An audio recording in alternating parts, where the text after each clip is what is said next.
All right. Welcome to another episode of the Leaving California podcast.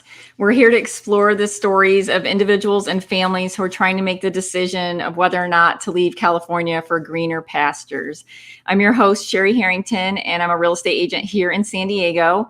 And today we have a special guest with us, Jessica Galison, who's a real estate agent from Jacksonville, Florida. And Jessica's here to share her insights on the ups and downs and what it's like to make the move from the Golden State to Florida. Tell us the good, the bad, the ugly, all the things that we need to know so that our listeners can make an informed choice. Jessica actually just helped someone from our Leaving California Facebook group make the transition, and they absolutely raved about her. So I cannot thank you enough for that. It was super cool. So I'm excited to have you here. So welcome, Jessica. Thank you so much. I had such a fun time working with him, and I'm so excited to watch his family thrive in Florida. It's great. And they're super happy too. I love that. Yeah, I love to hear that. So we were just talking before we hit record about the reason that I'm doing these podcasts is because a lot of people are either they're moving for a job relocation or to be closer to family, or they're moving because they're angry with the state of California, right? So when we kind of get ourselves into that state, we make decisions that aren't very smart for us sometimes. So I've had a lot of people that I know from the Leaving California Facebook group page, and just that I know personally, that have left the state. And two in particular, one moved to Florida, one moved to Arizona, and now they want to come back. So they were literally there maybe 3 months and they're like, I don't like this, so I want to come back. So what we want to discuss with you is if you can just kind of inform us, like, what are the good things that you love about Jacksonville, Florida? What are some things that you need to be concerned about? And then, like, what are the ugly things that we as Californians, being as spoiled as we are here, might not think about before we make the move? So if we want to start, let's start talking about the good things. Like, what do you like about that area? What do I love about Northeast Florida? So first, it's important that you know I grew up in South Florida, which weather-wise is drastically different from Northeast Florida. Okay. In South Florida, you have heat and humidity, and there's about 2 weeks in January when it's cold, and that's about it. Okay. There's what a do you lot. consider cold? So mid 40s is cold in South Florida. Okay. And that's literally 2 weeks. People bust out the leather and the fur, and they love it for that 2 weeks. Here in Northeast Florida, we get a really nice break from the heat from about November until March. Okay. So temperatures in the summer are very hot and very humid in Northeast Florida. I think it's actually hotter in Jacksonville and St. John's than it is in South Florida. Okay. And then the humidity with that is pretty significant. But then around Labor Day, the weather gets a little bit better. And then into November through March, it's, for me, it's cold in the 60s. Okay. But most people think it's beautiful that time of year. So we average at night in the mid 40s to mid 50s up to the 70s. That's normal through March. And then so how hot does it get? You said it gets really hot. So how hot does it usually get in the summer? 100. Oh, wow. Really? Yes, it definitely gets. And the humidity. Yes. Okay. So in the summer, I think from around late June through September, every day in the summer it rains sometime between 3 and 5 o'clock. And that rain is insane monsoon, lots of lightning, and it could last an hour, it could last 20 minutes, and then it's gone. And then it's very steamy. Oh, gotcha. Okay. Yeah. So we, as Floridians, we plan to do things in the morning and then kind of hide in the house in the afternoon. Good idea. Yeah, I've been caught in, it was in Miami years ago, but in some of those downpours while I was driving, I'm like, oh my God, how do people drive in this? It's crazy. It literally comes out of nowhere, and it can be gone as fast as it comes too. It's Wow. crazy. Yeah, that is interesting.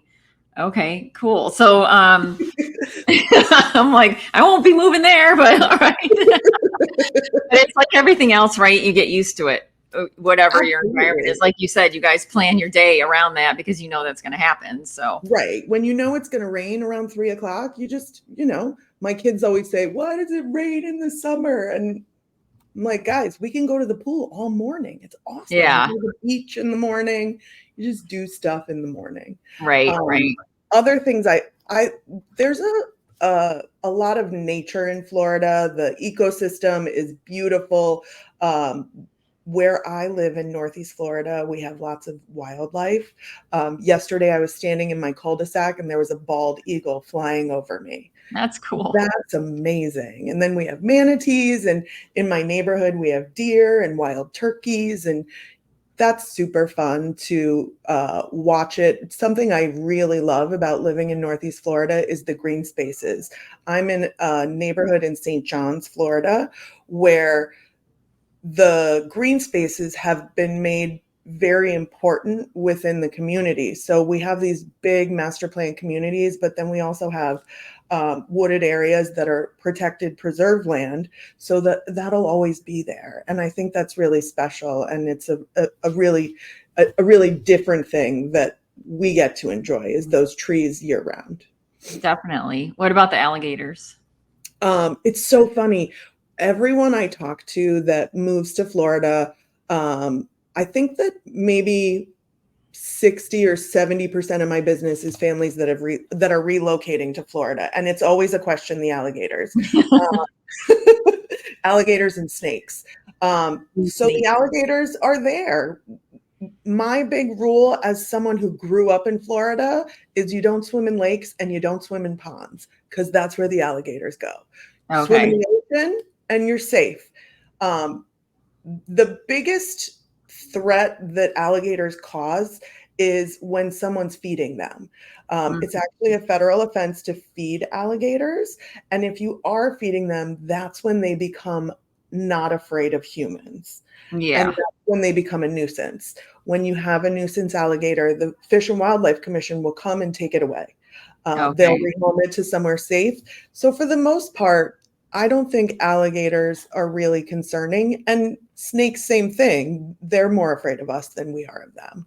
Right. What kind of snakes do you guys have?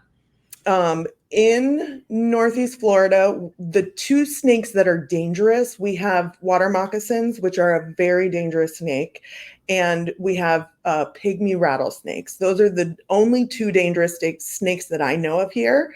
In the summertime, I sprinkle cayenne pepper around my doorways, and it keeps snakes away. That's a great idea. Burns their skin. I have to do that, but that's a good idea. Yes. And then we just make sure we keep our doors closed so that the snakes don't come in. And really, the only time of year that it's really a concern for snakes is in the summer when it's super hot. So we're not keeping our doors open anyways then. Right, right. Okay, gotcha. Tell me about the housing costs there. I know I looked into moving to Florida. Oh my God, this was a long time ago, 25 years ago or whatever. And it was much, much cheaper than California at that time. But I feel like just looking at prices online, that there are some areas that have caught up almost to areas of California. And it feels like the prices have gone up, I guess, probably since COVID, since everybody started migrating there. How do you feel about the housing costs? So it's definitely gone up in the last 5 years. I bought a home in Northeast Florida in 2019 after I relocated my family here. And yes, my equity has done beautiful things in that time. Yeah. But there is absolutely still affordable housing. I work in St. Johns County and Duval County. So Duval County is very different from St. Johns County. Duval median house price right now is about $290,000. Wow. So there's absolutely some affordable housing. And then in St. Johns County, that median price goes up to about $520,000. Okay. A lot of people who work in Jacksonville live in St. John's. It's about a 20 to 30-minute commute, depending on where you work and live. Okay. So that really makes a difference too. Also, something that's really important to know about Jacksonville is it is the largest city in the United States area-wise. It's 875 square miles large. It's huge. Wow. Okay. So there's a lot to see and a lot to do and a lot to really narrow down when you decide that you want to move to Northeast Florida. Jacksonville is massive. And I can imagine, like you said, those two counties are wildly different. So I'm sure just all the little cities within there, there's a lot of diversity and right. Florida is such a melting pot of people wherever you are in Florida. It's really hard to find native Floridians. It's almost like finding a unicorn. But there's a lot of transplants, and we all come from everywhere. There's a lot of Europeans, there's a lot of people from South America, there's a lot of people from the Caribbean, and then all over the United States. And it seems like growing up anyway, like I grew up in New York. A lot of people would move to Florida from New York. Is that still the case? And okay. And I know there's been a huge influx of people from California since right around COVID time also. Okay. Yes, I've worked with, I think last year, 35% of my business came from California. Okay. From all over the state, or was there a certain area? Okay. All over the state.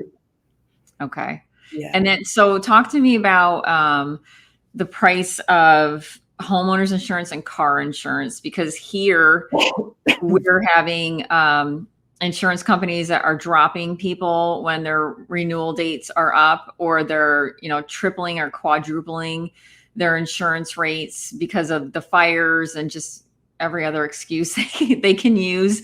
But do you know what a typical house costs to insure there? And are you having the same issues there? Yes, there is a bit of an insurance crisis in the state of Florida. 10% of all insurance claims in the US come out of the state of Florida, which is pretty reasonable considering there are hurricanes. Right. However, 75% of the lawsuits against insurance companies come from the state of Florida. That's a really big issue that's causing a lot of insurance companies to just back out. And is it because there's something's happening and the insurance company's not covering what they said they were going to cover, or what do you think is the purpose of the law? What happened in previous years, there was a lot of companies who were knocking on doors and getting homeowners to sign an assignment of benefits. And when they essentially sign over their rights to their insurance to this contractor, whatever they may, whether it's a roofer or something else, those roofers are now going after the insurance company for what could have been a $10,000 roof is ending up being a $75,000 roof, because they're fighting to get as much money as possible from the insurance companies. The state of Florida has stopped that and does not allow these assignment of benefits to happen anymore. However, it takes a really long time to recover from that. There is a lot of work being done at the state level to level out the homeowners insurance here, but it's not something that can be changed overnight. And in the meantime, a lot of insurance companies have backed out of the state of Florida. Costs for insurance are not terrible, but we do always kind of expect a letter to come in the mail. Hey, you need to do this or you'll lose coverage. So like Florida, put a new roof on or whatever. Yes. Okay. That's happening here too. It's interesting. Yes. So we have a lot of conversations with home sellers. When I list a house, I'm always having conversations about if your roof is insurable, if your water heater is insurable. Those are the big things that the insurance companies go after. And for buyers, you just want to make sure that you're getting a house that has an insurable roof, an insurable water heater, those type of things. You want to make sure that you get a 4-point and a wind mitt when you do your home inspection. That way it covers all your bases. Okay. Okay. Interesting. Okay. What are some of the costs there that we might be able to compare here that we feel are high, like the cost of fuel, just some general cost of living things? So when I was working with the person that you connected me with, I would send him pictures of the gas. When I was pumping gas, I would send him pictures because it was $2.90 one day. God. Typically, right, I think today I drove by, it was $3.35. So gas is a lot more reasonable than in California. Definitely. And property taxes are a lot better. I have a girlfriend who lives in Santa Rosa, and she called me one day and said, "What are the property taxes on this house?" She'd sent me a house. I said, "Oh, 5,000." She said, "How often?" I said, "For the year." That would be nice. So how is it based there? Is it like here it's 1% of the purchase price. So if you purchase a home today at $1 million, it's $10,000 a year plus some little additional taxes possibly. How is yours assessed or priced? Property taxes are based on a millage, so it's 0.1%. So think of it like $1 for every $1,000 you spend. Of your purchase price or of what Of it's your purchase price, yes. Okay. Okay. So for a house, let's say you spend $350,000 on a house, you can expect your property taxes to be around 3.5 to 5,000, depending on whether you live in a master plan community or not. Okay. And then the master plan communities, I'm assuming you probably have extra fees like we do here on top of the HOAs. Like ours is called Melrose, so it's an extra tax depending on when the house was built. Is there an extra tax like that? So some communities there's an HOA, and some communities there's something called a CDD. That's the community district development, and it's bonds that that the developers have taken out on building infrastructure, and they just kind of pass those on to the homeowners. Okay, gotcha. Yeah, same exact thing, just a different name. Okay. Yeah. Yeah. Cool. What are some other things that, so if somebody were going to move there from here, like what would be your biggest selling point for somebody to leave California to move to Florida?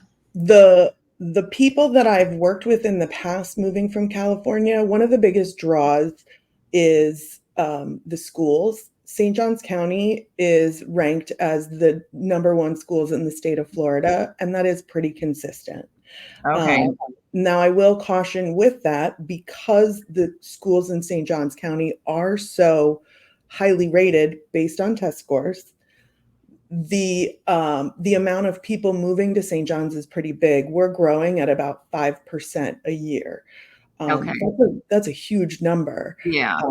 And the infrastructure comes after the homes come. So we have a ton of new development, a ton of new construction houses. We also are catching up on the growth that's happened. In St. Johns County, they have planned 19 schools in 20 years.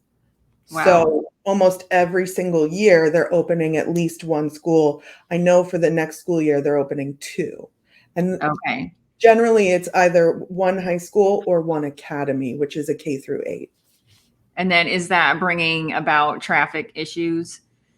A little bit. Okay. When I think of traffic, I think of California as like, it could take you an hour to drive something that would take 20 minutes. Yeah. Like you guys think in time, not in miles, right? Right. Exactly. Exactly. So realistically, unless you're driving in rush hour traffic, you can get just about anywhere in Northeast Florida in 20 or 30 minutes. Okay. That sounds great. Yeah, it's awesome. Yeah. When we first moved here, that was the joke. I moved here first and then my husband moved. And when he came up, he was like, well, how far is that? I said, everything's 20 minutes. It's fine. Yeah, that's great. Yeah. That's awesome. Yeah. How are Californians perceived there? So like if you're in a neighborhood and your neighbor moves in, and it might be different for you because you're a real estate agent, but somebody's like, hey, I've just moved here from California. Like, what do people think? So it's definitely a red state. Northeast Florida is certainly leaning on the red side. There are some predominantly blue areas in the state of Florida. South Florida, Palm Beach, Broward, and Dade County are usually always blue states, blue counties. Okay. Up in Northeast Florida, it's definitely a more conservative feel. I think that for the most part, it's very welcoming. The families that I've helped move here have felt very comfortable, and I've only heard really good things. Good. There are, I think you see it in all the states where people are moving there.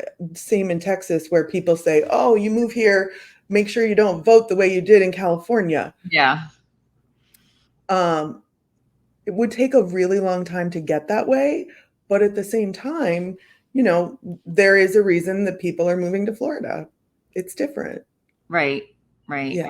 I think that for the most part, people are treated nicely and reasonably and fairly. I haven't seen anything crazy. Okay. It's definitely a bit of a culture shock for some people. In the state of Florida, you can carry a gun without a concealed permit. It's just a different place. That's what I was going to ask you. What are some of the things that people from California might move there and they're like, whoa, what's this? Or something like that, or they might be excited that you can carry a gun without a concealed carry. But just different things. What are some things that you can think of that might be surprising? Some of the biggest things that people are surprised by is that you can do things year round in Florida. I mean, I know in California it's similar, but for instance, my kids play sports year round here. Yeah. People in Northern California don't have that luxury, I'm sure, or if you live in the mountains. But that's a really big one. And going to the beach year round, it's very different, the beach here, than it is on the Pacific side. It's warmer water, and I think there's a lot more enjoyment of the beach on the East Coast than there is on the West Coast. I do love Florida ocean water. It's beautiful and it's warm and it's very cold here. So I don't even remember the last time I went in the water here. It's been a long time, but it's very cold. Any like ugly things that people might find out once they get there that you can think of? Ugly. So there's hurricanes. Yeah, let's talk about that. Tell me about. So you've been there your whole life, so you're probably not scared, right? You're just like, oh, it's another one. Leave or don't leave, or is it still kind of scary when it happens? It's definitely a little scary if you know it's coming right at you. Yeah. I went through the eye of a storm once in my 20s. We had a storm come through. It was expected to be a Category 1. It ended up being a Cat 3. And watching that eye wall come at you is a pretty intense and scary feeling. Yeah. However, there's something different about Northeast Florida. The way that the state is shaped, there's a little bit of a curve. And the way that the jet stream runs, people in Northeast Florida don't know about hurricanes the way that I know about hurricanes, having grown up in South Florida. Okay. They don't hit here the way that they hit down south. Okay. Gotcha. Like Miami area. Right. They sort of travel up the coast. And by the time the storms get to this area, they've slowed down a lot. It's more of a rain event than it is a wind event. And the wind is really the more dangerous thing. Okay. Gotcha. Awesome. So this is all really good. Thank you. I appreciate it. So before we wrap up, do you have any final tips or words of wisdom for our listeners considering making a move that way? If you're thinking about Florida, I am always open to help. Florida is a really, really big state, and there's a lot of options. I really strongly suggest taking your time, visiting, doing a lot of research, because every area of Florida has its differences and its merits and its not so greats. And because the state is growing population wise so quickly, I really do think it's so important to take your time and really figure out what could be the right place for you, whether it's Northeast Florida or Tampa or wherever. And I'm always willing to help to narrow that focus for you, because I've been in the state for so long.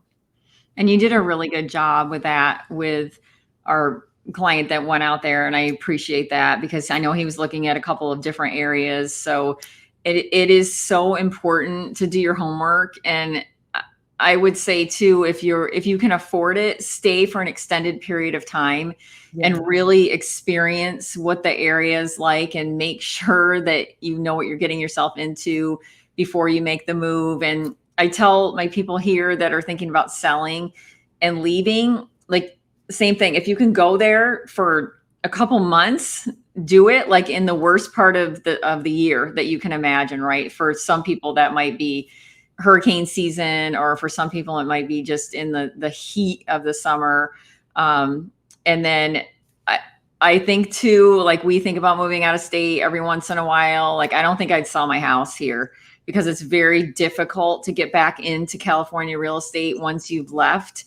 And so if you can afford to keep your house or to rent it out before you make the move, at least you'll have somewhere to come back to if you don't like where you've chosen, whatever state it is, to go.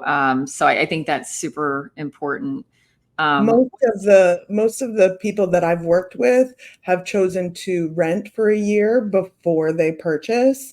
And I think that that's a really smart way to go. Yeah. It just helps you to narrow your focus and figure out, because Florida, again, is such a big state like California, there's so many different options. And like, yes, exactly what you just said. It's so different, even within the area that you live in. It's very different. Yeah. So I can imagine like all the different pieces. I've been to Florida several times, and every part I've been to has been completely different. So I think people just say, you know, I'm mad, I'm moving to Florida. You can't just move to Florida. You don't know what you're getting yourself into. So this was super helpful. What's the best way for people to reach you if they're interested in making the move? You can shoot me a message on Facebook or Instagram. You can call me or text me. My cell number is 561-706-4918. And you can shoot me an email as well. I'll find you no matter what. Send a homing pigeon if you want. There you go. Thank you so much. I really appreciate you taking the time to do this with us today. And thanks for being such an incredible resource for me. It's so nice for me to have all of you guys around the country that I know, like, and trust, that I can send my clients to, and I know they're going to be taken care of. So thank you. I really appreciate that. I love to be here for you. Thank you so much. Have a good day. Thank you. You too. Thanks. Take care.